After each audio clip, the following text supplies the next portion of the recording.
Assalamualaikum warahmatullahi wabarakatuh. Hari ini kita di Purwokerto. Wongnya dewek lah. Itu bisa tuh. Nah, kita mau review. Ini kolam baru saja jadi. Jadi waktu itu Pak Teddy ini, ownernya ini pesen konsep, desain MEP sama kita, sistem filtrasinya semua lengkap, dan beliau nge-build sendiri. Artinya Closing Koi ini ya tidak hanya melayani pembuatan kolam, tapi juga melayani pembuatan konsep kolam koi yang ideal seperti itu. Jadi beliau nge-build sendiri dengan tukangnya sendiri, kita yang mengarahkan sepenuhnya, dan di sini nanti ada Pak Teguh, kita ngobrol-ngobrol juga sama Pak Teguh. Selama ini saya hanya ketemu via online saja, via video call, via telepon ya, via WhatsApp kita arahin online, dan beliau megang lembaran kertas kerja yang kita bikin. Nanti kita review, kolamnya sudah jadi, ada di dalam. Oke. Sementara gitu dulu, terima kasih. Nah ini ada nih Pak Teguh, ini pond buildernya nih. Pak Teguh pond buildernya, kita ngobrol langsung aja nanti sekalian di dalam ya. Jadi selama ini kan kita ketemu hanya lewat WhatsApp, video call ya Pak. Iya. Video call. Ternyata beliau basicnya orang listrik, jadi saya minta spek ini itu segala macam, beliau cepet banget pahamnya. Jadi saya surprise juga begitu ini dikirim video, loh kok sudah ada panelnya, improve sendiri. Padahal di MEP yang zaman dulu kita bikin tahun 2019 kalau nggak salah, itu konsep MEP-nya belum lengkap sedetail itu, belum lengkap sedetail itu. Untuk pengkabelan kan waktu itu belum kan, satu cuma ada gambar stop kontak aja ya gitu, belum sedetail yang konsep sekarang kita bikin. Nah yang itu Pak Teguh sendiri yang improve, dan hasilnya nanti sama-sama kita lihat. Luar biasa, keren. Terima kasih loh Pak. Sama-sama. Ini padahal kita bikin konsep ini udah pandemi belum ya Pak? 2 tahun apa ya Pak? Iya, sebelum pandemi ya. Sebelum pandemi udah pesen konsep, baru terrealisasi sekarang. Beliau nge-build sendiri nih, buildernya nih. Luar biasa. Kita mandu online aja. Ternyata surprise juga, saya sampai sini udah ada panel listriknya. Saya cuma pesen pokoknya seluruh kabel terpisah, saya nggak mau kabel itu, kan banyak pond builder itu masang kabel gini itu satu Pak, masang kabel gini satu, terus nanti colokan itu semua ya gabung, nggak paralel kayak gini. Beliau saya pesan pokoknya semua kabel satu, sendiri-sendiri ya Pak, setiap pompa sendiri, ini sendiri. Malah dibikin panelnya top, luar biasa. Ternyata basicnya orang listrik, salah saya ngajarin. Itu jadi diem ya, iya ternyata. Wah wes oke lah. Kolam kapasitas 9 ton ya, kurang lebih ya, anggaplah 9,5, 10 lah ya. Diputer bottom drainnya 3N kali 2, 20.000 liter air per jam, skimmernya 2N kali 2, 6.000, 3.000 kali 2 ya, 6.000, jadi 26.000 liter air per jam. Jadi 2,5 kali putaran air per jam. 2,5 putaran. Ini 2,5 putaran. Kalau ini chamber 50 kali 90, 50 kali 80, 50 kali 80, tingginya 1,8 ini. Ini lebih bawah 1,8. Hampir 1 ton. 1,6 lah. Iya. Hampir 1 ton ya, hampir 1 ton. Hampir satu chamber, ya, hampir 1 ton. Artinya putaran air di chamber ini 16 kali per jam. Yang ini 2,5, ini 16.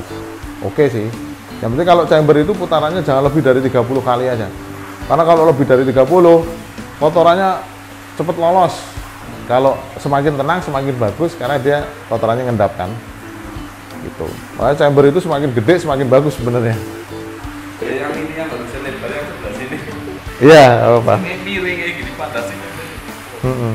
Pompa Norus 150 watt itu flow-nya 12.000, dan 250 watt 16. Jadi total flow-nya 26. Pasti sebenarnya kenceng, cuman ini belum disetting kan. 28 lah. Ini speknya gravity flow-nya ini 26, tapi pompanya 28. Karena asumsinya ada friction loss lah pasti. dari pompa itu naik ke sini. Ini kan flow max-nya 28, maksimal flow-nya. Ini watt ini ya? Ini voltase nih. Voltase ya? Ya ampernya belum tak pasang ini. Oh, bikin pakai voltmeter. Iya. Waduh. Tapi nggak kuber. Aku biasanya gini Pak, voltmeter, Voltmeter, terus ya. dripping tuh, Iya. berapa liter per jam, Itu sensor ya, mainnya sensor. nah, sensor. Terus pakai chiller. Iya, udah paham pasti beliau. Suhu ya sama Suhu. kontrol suhunya. Ya. Kontrol suhu. Bau. Oh bawa. Wah iya nih UV-nya aja 2 nih, sadis banget. UV-nya 2 matalah semua lagi. Nyalain malah. Aerator Fujimax. Wah. Ini diffuser tube-nya OTT. Ini iya. Iya. Resun. Berisik kan? Iya. Ini 100 LPM. Resun itu 100 R-nya 120 LPM. Ini iya kan? Yang 120. 100 R apa 120 ya? 120 R. Oh 120 R ya. 120 LPM. Terus nggak berisik toh? Kalau Resun kan dengung, iya berisik. Iya. Dia ini kalau mesin aerator itu yang saya seneng ya, Medo, Fujimax, terus ada lagi Yasunaga. Yang Jepang itu rata-rata silent dia. Itu lokal ya kalau Resun ya? Resun ya, lokal. Terus ini apa namanya? Kalau Medo dia udah beda, modelnya bukan pakai membran, bukan diafragma tapi piston modelnya. Kalau ini masih diafragma. Yasunaga juga begitu. Menangnya Yasunaga itu udah SNI Pak, karena dia udah diproduksi di Sunter kalau nggak salah di Indonesia. Kalau ini masih memang di Jepang dia produksinya. Makanya kalau untuk tanda-tanda pemerintah Yasunaga juara karena dia punya label SNI. Cuma dia produksinya di Indonesia. Yang masih original produk Jepang setahu saya ini sama Medo.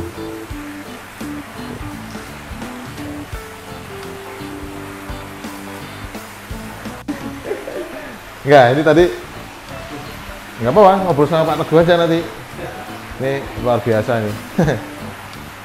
Nah, nanti teknis bersih-bersihnya tadi ya, lanjutin yang tadi toh. Nah, teknis bersih-bersihnya, ini kan nanti posisi diganti, misalnya lurus-lurus, jadi diangkat aja. Siapin pipa 3N tadi, untuk nutup supaya air di kolam ini nggak ikut ke backwash.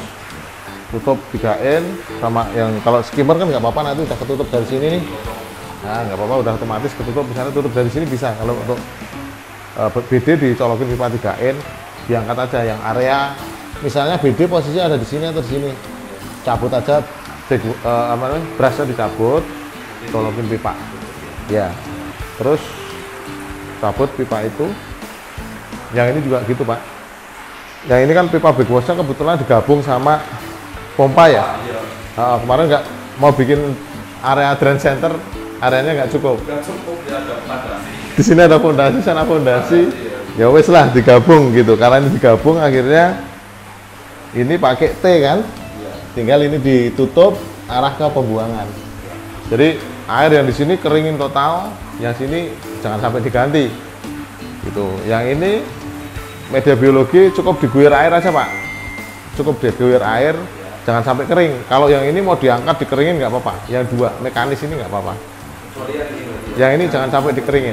Ya, misalnya ada kotoran, cukup diguyur air, disiram pakai air biar lumpurnya turun lah. Tapi biasanya bersih karena apa? Ada aerasinya kan. Aerasinya tujuannya tadi itu untuk satu untuk meningkatkan dissolve oksigen, keduanya untuk gosokin supaya nggak ada kotoran. Coba ambil memugi, ada nggak satu nih? Nah gini nih Pak tadi, aduh, ini kan kalau kotoran kan masih banyak yang lolos dari media filter mekanis ya. Kalau nggak dikasih aerasi, dia itu kotoran itu menempel di pori-porinya ini, sehingga nyumbat pori-porinya kan. Nah ketika dia nyumbat, fungsinya SSA kan hilang. Padahal SSA-nya itu kan masuk ke sampai area dalamnya pori-porinya tadi, supaya dia nggak kesumbat.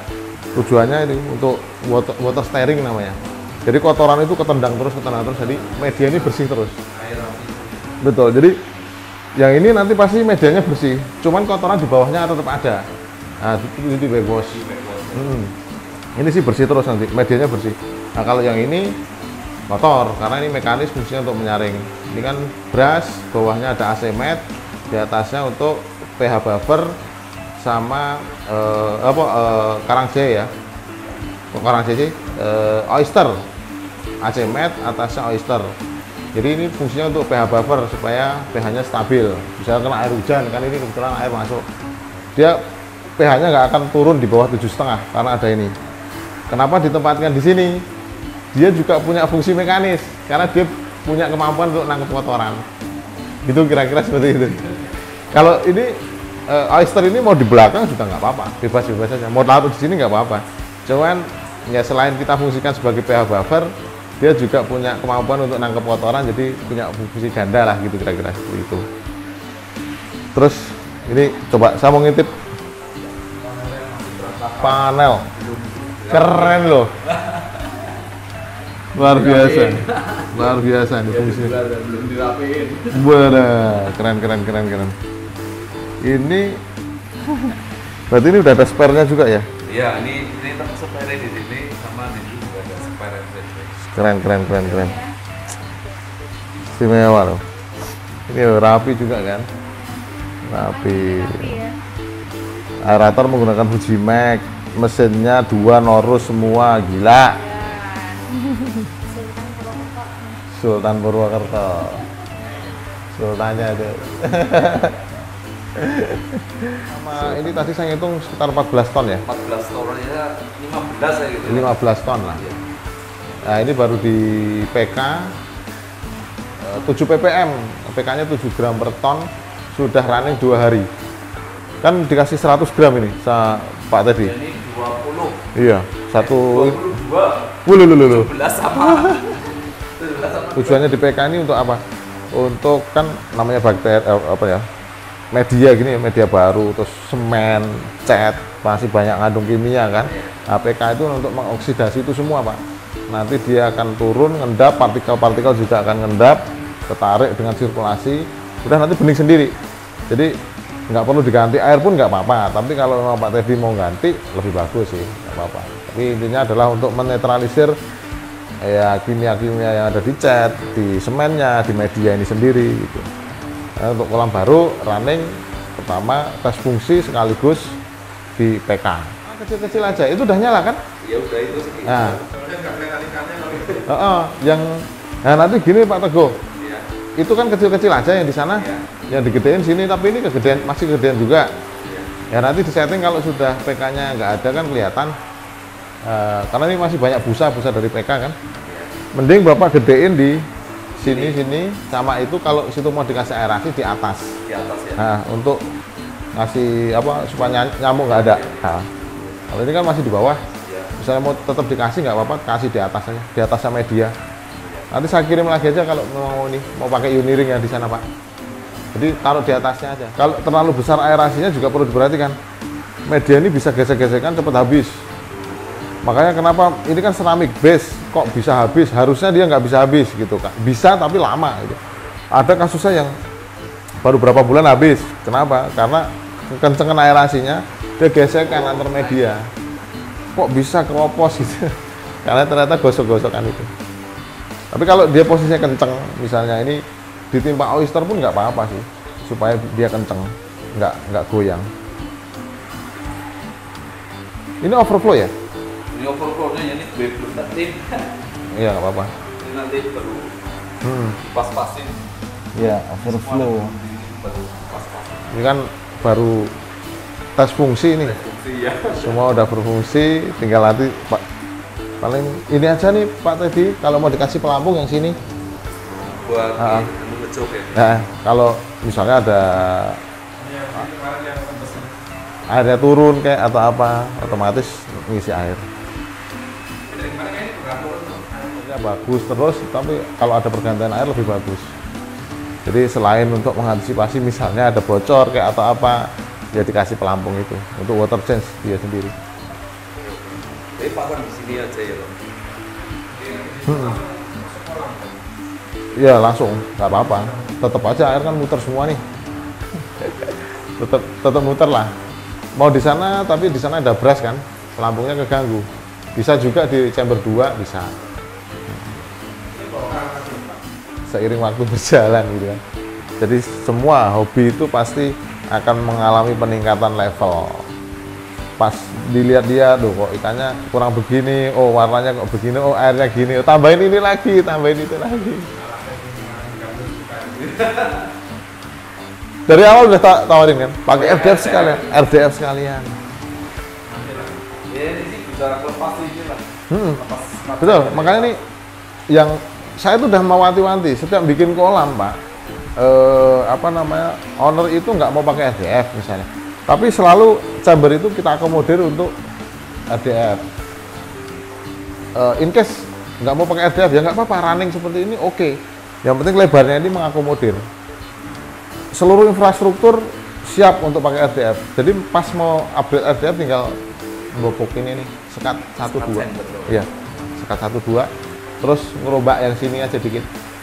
Yang penting lebarnya aja. Kalau lebarnya udah nggak memenuhi kan, mau nggak mau ngerombak ini semua. Kalau ngerombak cukup 80 toh bersih.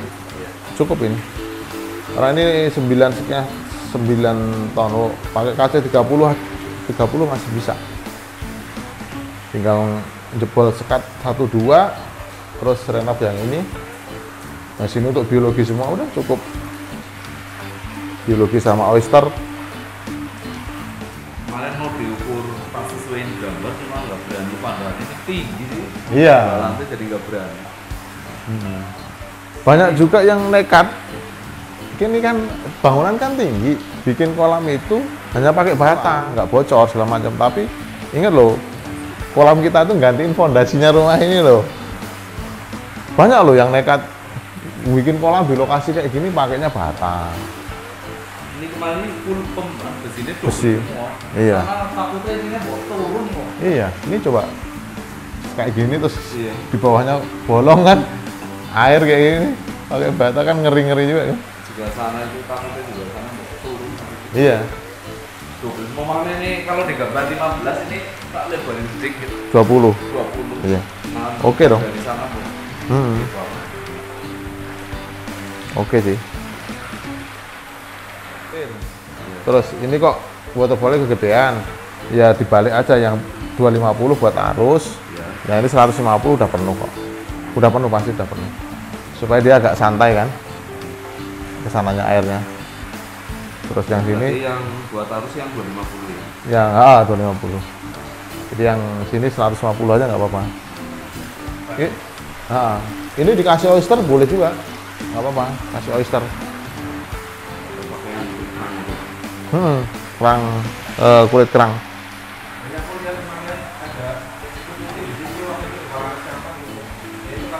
Iya, oyster. Di sini kan. Biasanya dimanfaatin untuk oyster.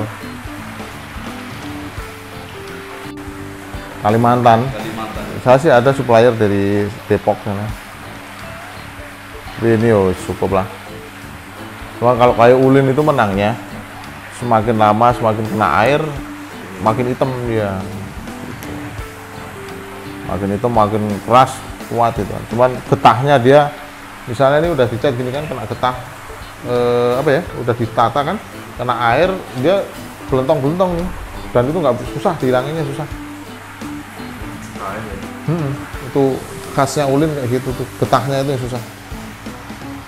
Jadi sebelum pandemi di konsep baru, berarti kan sekitar 2019 ya Pak ya. Oh iya lupa. Pas kerja tetangganya 2019 baru dieksekusi 2022. Mantap lah. Susah banget, pengen ngeluarin ini. Aduh. Saya ngobrol juga sama beliau. Saya ditanya, nggarap kolam ini berapa lama? 3 bulan, saya bilang gitu. Lama bener gitu. Mau cepet, ini tak jebol lah bilang. Yang penting belakangnya ada akses kan. Ternyata jauh juga. Sawah. Sawah, jauh juga ya sudah. Ini bisa mempercepat proses karena jadi kita tutup kan di sini kan, tutup. Kita ubek-ubek di sini nih. Beliau nggak keganggu kan. Udah. Ternyata bukan jalan juga belakangnya. Ya udah paling cepat 2 bulan lah sampai dengan bener-bener running. karena ngecor juga ngeluarin kuing. Digeber UV-nya 2 40 watt kayaknya nggak ngalamin air hijau. Jadi siklusnya itu kolam baru tuh nanti kan gini, setelah di PK ini kan 8 ppm nih, 8 gram per ton air. Prediksi saya sih sekitar 4-5 hari dia baru bening. Nah, tungguin aja sampai seminggu lah untuk genepin. Mau diganti air bagus, nggak diganti pun nggak apa-apa. Cukup di backwash saja, ganti air yang di area filter, masuk ikan. Begitu sudah masuk ikan, kasih bakteri starter. Bakteri starter baru dikasih makan. Ikannya itu saran saya 2 kali aja, sebulan 2 kali. Sekali nggak apa-apa, tujuannya untuk ikan tetap produksi amonia tapi sedikit karena bakteri belum berkoloni di sini. Jadi bakteri starter yang kita tumpahin tadi kan dia butuh makan dari kotoran ikan yang tadi. Jangan langsung digeber, pakan. Kalau mau digeber ya nggak apa-apa, cuman resikonya nanti amonia meningkat. Ya kalau mau agak sedikit nekat, seminggu sekali, sorry kok bukan sebulan sekali tadi ya. Bukan sebulan 2 kali, seminggu 2 kali, sorry, seminggu 2 kali aja, seminggu 2 kali, 1 kali nggak apa-apa, bukan sebulan sekali nanti, seminggu 2 kali, iya, puasa, jadi 2 kali aja per minggu, supaya tetap produksi amonia, tapi tipis-tipis, dan bakteri yang sudah dituangkan tadi akan hidup. Nah, nanti umumnya itu di bulan kedua itu akan mengalami istilahnya kita sebut green period, airnya hijau, keruh dulu baru hijau gitu. Tapi kalau dengan UV 40 watt 2 kondisinya seperti ini, kemungkinan nggak akan mengalami green period, bisa jadi nanti paling agak keruh aja. Bulan kedua itu agak keruh, terus ada siklus ketika nitritnya itu udah mulai tinggi, karena kan amonia dimakan atau dikonsumsi oleh bakteri Nitrosomonas itu diolah menjadi nitrit. Nah, pas beberapa kolam saya cek itu pas posisi siklus nitritnya tinggi itu lumutnya gondrong, Pak. Nah, disitulah biasanya owner panik tuh, kok lumutnya sampai gondrong, bahkan ada yang 5 cm 3 cm itu biasa. Itu biasanya kita cek nitritnya tinggi tuh. Nah, nanti ketika udah nitritnya mulai turun, nitratnya naik, itu mulai rontok sampai jadi lumutnya itu nempel warna coklat tua itu. Yang gondrongnya udah hilang. Biasanya 3-4 bulan lah. Dan itu memang seluruh kolam mengalami siklus itu. Nggak ada yang instan lah. Walaupun udah pakai RDF pun tetap ngalamin itu. Ada yang pakai RDF juga karena posisinya di outdoor full. Tapi bukan kita yang bikin, saya dapat suruh nanganin waktu itu. Lumutnya tuh saking banyaknya, yaitu pas posisi nitritnya tinggi tuh, masuk ke tabung RDF-nya itu, sampai RDF-nya macet, nggak mau muter lagi karena berat ngangkat lumut. Ada kasus kayak gitu, bongkar diangkat ininya, drumnya, karena luar biasa perkembangan lumutnya. Nah, nanti akan seiring waktu berjalan dia akan makin tipis, terus jadi hitam itu kayak karpet gitu lumutnya. Dan lumut itu memang diperlukan sama koi. Satu memang untuk cadangan makanan, keduanya juga untuk pengamannya dia. Kalau koi kan suka kaget, nabrak. Nah, kalau masih semen ngumpul kayak gini kan, nabrak bahaya toh. Kalau ada lumutnya cenderung aman lah. Baik, Pak Teddy ya, terima kasih. Sampai ketemu lagi. Nanti saya main ke sini lagi kalau sudah ada ikan. Mudah-mudahan ini udah tes fungsi udah normal sih, nggak ada yang trouble. Ada beberapa penyesuaian aja, misalnya kayak settingan skimmer, terus brushnya tadi, terus yang lain-lain nanti bisa video call lah ya. Baik Pak, terima kasih banyak ya. Sampai ketemu lagi. Yuk.